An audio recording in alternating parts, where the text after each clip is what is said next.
चलिए हम लोग बात करते हैं आज कंजर्वेशन ऑफ मोमेंटम की।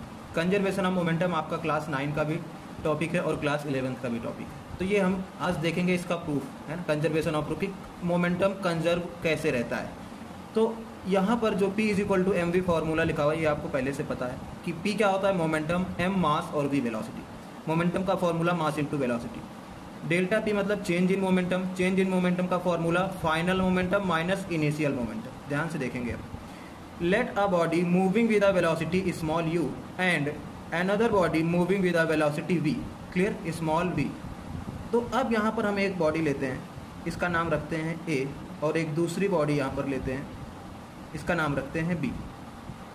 इसकी जो वेलोसिटी है वो u है और इसकी वेलोसिटी v है।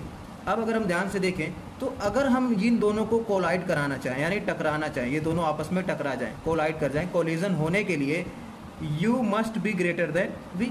ये वाली वेलोसिटी ज़्यादा होनी चाहिए तभी ये इससे टकराएगा, और जब टकराएगा तो वो सिचुएशन कुछ कैसा होगा, इस टाइप से होगा। लेकिन जब ये a वाली बॉडी b वाली बॉडी से टकराएगी तो इस पर एक फोर्स लगाएगा। याद करो न्यूटन्स थर्ड लॉ। इस पर जो इधर की तरफ ये फोर्स लगाएगा उसको हम बोलेंगे Fa, force due to a on body b। फिर ये भी तो इस पर फोर्स लगाएगा, तो ये एक्शन करेगा, a वाली बॉडी इस पर एक्शन करेगी तो b उस पर क्या करेगा, रिएक्शन करेगा, b उस पर क्या करेगा, रिएक्शन। इसको हम बोलेंगे Fb। इसको Fb को आप कैसे बोलेंगे, Fb को आप बोल सकते हैं कि force by the body b on a, force by the body b on a, clear. तो एक्शन रिएक्शन फोर्स यानी न्यूटन्स थर्ड लॉ अगर हम यहाँ पर लगाएं तो आप न्यूटन्स थर्ड लॉ का एक स्टेटमेंट अगर आप लिखना चाहेंगे तो क्या बोलेंगे, आप बोलेंगे कि every action has a equal and opposite reaction. तो अगर इन दोनों फोर्स में न्यूटन्स लॉ आप लगाएंगे तो ऐसे लिखेंगे कि एवरी एक्शन, क्योंकि ये ए वाले ने आके इस पर एक्शन किया तो इसका फोर्स क्या होगा, एक्शन फोर्स होगा। Every action has a equal and opposite reaction. ये बी ने क्या दिया, उसको रिएक्शन दिया, इसने एक्शन किया, उसने रिएक्शन किया, क्लियर। तो every action has a equal and opposite reaction, clear. देखिए एकदम इजी है, आपको साइन से पता चल रहा है। स्टेटमेंट देखिए यहाँ पे लिखा हुआ है छोटे से फॉर्म में, every action has a equal and opposite, minus sign मतलब अपोजिट रिएक्शन, क्लियर, याद हो गया आप लोगों को। अब देखते हैं कि यहाँ पर न्यूटन्स सेकेंड लॉ भी यूज होगा। फाइनल कंडीशन क्या होगा कि ये बॉडी और ये बॉडी दोनों अलग अलग हो चुकी होंगी, इसका डायरेक्शन कुछ इस तरफ, इसका डायरेक्शन कुछ इस तरफ। लेकिन अब ये वेलोसिटी जो थी u और v, क्या अभी भी टकराने के बाद वेलोसिटी u भी रह जाएगी, नहीं। मास अगर इसका ma था और इसका मास mb था तो मास नहीं चेंज होगा, अभी भी इसका मास ma ही रहेगा, mb है। टकराने से मास क्यों चेंज हो जाएगा।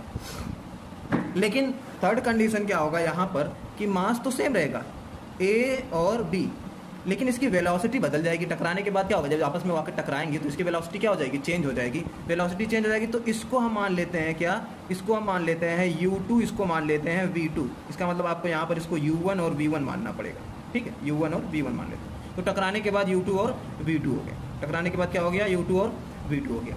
अब ध्यान से देखेंगे हम लोग कि जब ये बॉडी आपस में टकराई तो ये साथ भी जा सकती थी। ऐसा नहीं है कि इधर उधर डायरेक्शन हो जाए, कोई ज़रूरी नहीं है, ये तो हम लोग ऐसा ले रहे हैं, कोई बात नहीं। ये ऐसे टकराने के बाद, इस तरह टकराने के बाद ऐसा अलग डायरेक्शन में जा सकती है और टकराने के बाद साथ साथ भी चल सकती हैं, क्लियर, दोनों पॉसिबिलिटी हो सकती है। तो ये ध्यान में रखिएगा आप लोग। अब हम यहाँ पर क्या करेंगे, पहले लिखेंगे initial momentum, initial momentum of A. जो पहली वाली बॉडी थी उसका इनिशियल मोमेंटम, तो मोमेंटम का फॉर्मूला क्या होता है, मास, ए वाली बॉडी का मास कितना है, ma, और इसका जो आपका वेलोसिटी है वो कितना है, u1, वो कितना है, u1, तो ma into u1, clear, ma into u1। फिर हम लिखेंगे इसका क्या, initial velocity, sorry initial momentum of b। Initial momentum of b कितना हो जाएगा, मास लिखेंगे इसका, और देखेंगे इनिशियल मोमेंटम मतलब ये इनिशियल कंडीशन है, ये इसकी फाइनल कंडीशन। ये अगर हम देखेंगे तो ये जो होगा ये फाइनल कंडीशन होगा और ये क्या होगा आपका, ये इनिशियल कंडीशन होगा। अब हम यहाँ पे अगर देखेंगे कि बी वाले का मोमेंटम कितना आएगा, बी वाले का मोमेंटम, मास इसका कितना था, मोमेंटम का फॉर्मूला यहाँ से आप देखते रहिएगा, मास इंटू वेलोसिटी। बी वाले का मास कितना था, mb, और इसकी वेलोसिटी कितनी थी, v1, तो mb इंटू v1। फिर अच्छा ये तो इनिशियल मोमेंटम की बात हो गई, अब हम फाइनल मोमेंटम की बात कर लेते हैं। फाइनल मोमेंटम ऑफ ए, मतलब अब यहाँ पर देखना पड़ेगा, तो मास तो अभी भी उतना ही है a, लेकिन अब वेलोसिटी क्या हो चुकी है, चेंज, मतलब u2 हो चुकी है, क्लियर। यहाँ पर final momentum of B, final momentum of B. तो अगर हम फाइनल मोमेंटम ऑफ बी यहाँ पर चेक करें तो ये क्या हो जाएगा आपका एम बी, और ये क्या हो जाएगा v2। क्यों v2? ये देखिए फाइनल में क्या हो चुका है, इसका वेलोसिटी v2 हो चुका है। तो ये आपका इनिशियल और फाइनल मोमेंटम निकाल लिया आपने। अब अगर आप चेंज इन मोमेंटम निकालना चाहें, क्या निकालना चाहें? चेंज इन मोमेंटम अगर आप निकालना चाहें, यानी यहाँ से निकालते हैं कि चेंज इन मोमेंटम, ये लिखा हुआ change in momentum in A, change in momentum for a, तो क्या हो जाएगा फाइनल मोमेंटम होता है, फाइनल, इसका फॉर्मूला क्या होता है final momentum minus initial momentum. अच्छा बताओ ए का फाइनल मोमेंटम कितना है, तो हम ढूंढेंगे यहाँ पे ए का फाइनल मोमेंटम ये रहा ma(u2) माइनस फिर ए का इनिशियल मोमेंटम देखेंगे, ए का इनिशियल मोमेंटम यहाँ से देखेंगे कितना ma(u1).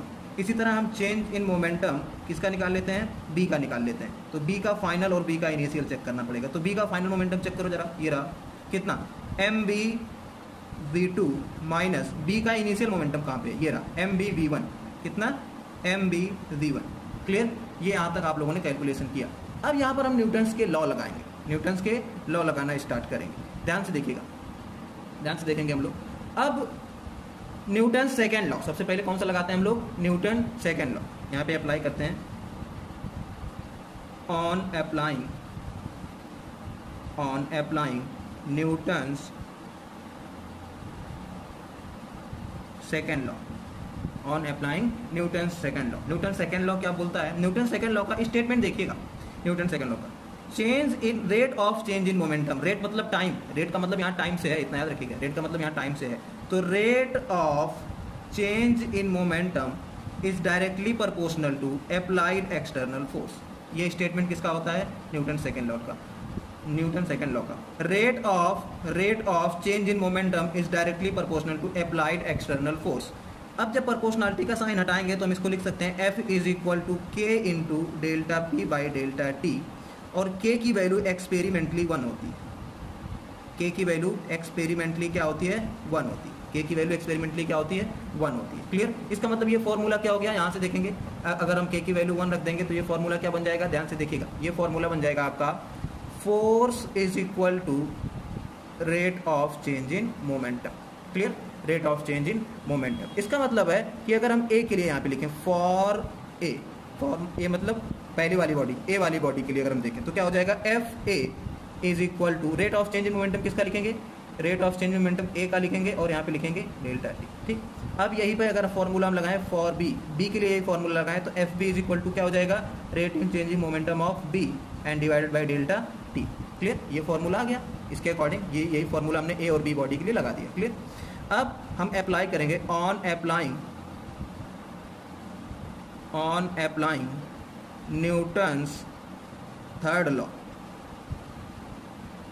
On applying Newton's third law. अगर हम न्यूटन का थर्ड लॉ यहाँ पर अप्लाई करके देखें तो न्यूटन का थर्ड लॉ क्या बोलता है कि every action has a equal and opposite reaction, every action has a equal and opposite reaction. तो जब अब यहाँ पर आप कैलकुलेशन करें एफ ए की वैल्यू और एफ बी की वैल्यू आप यहाँ पुट कर सकते हैं, पुट कर दीजिए। एफ ए की वैल्यू कितनी है, rate in change in momentum A is equal to minus rate in change in momentum of B. Clear?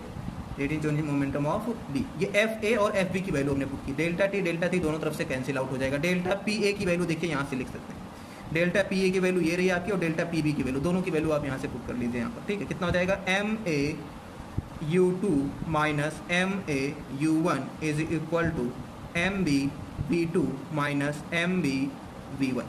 Clear?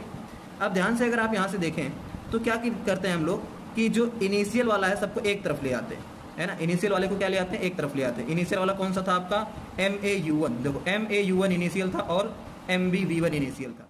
Side क्या किया, माइनस को कॉमन ले लिया, है ना, इसको इधर भेज दिया। ये देखो ma(u1), और क्योंकि आपको इनिशियल कंडीशन इधर लाना ना, एक तरफ इनिशियल दूसरी तरफ फाइनल, ठीक है, तो इनिशियल के लिए ma(u1) इधर ले आए। दूसरा वाला क्या बचा था, mb(v1), तो ये जो mb(v1) इधर था उसको हमने यहाँ ले आया। यहाँ ले आएंगे तो माइनस आना चाहिए था, लेकिन माइनस कॉमन ले रखा है, तो दोनों तरफ कोई चीज़ किया, माइनस कॉमन ले लिया, माइनस से माइनस कैंसिल आउट हो गया। जब कैंसिल आउट हो गया तो फाइनल रिजल्ट क्या आया, ma(u1) plus mb(v1) is equal to ma(u2) plus mb(v2). इसका मतलब ये हुआ कि अगर हमने यहाँ पे मास m1 m2 माना होता तो क्या आता, m1u1 plus m2v1 is equal to m1u2 plus m2v2। अब इतने को आप क्या बोलेंगे, इसको आप बोलेंगे इनिशियल मोमेंटम।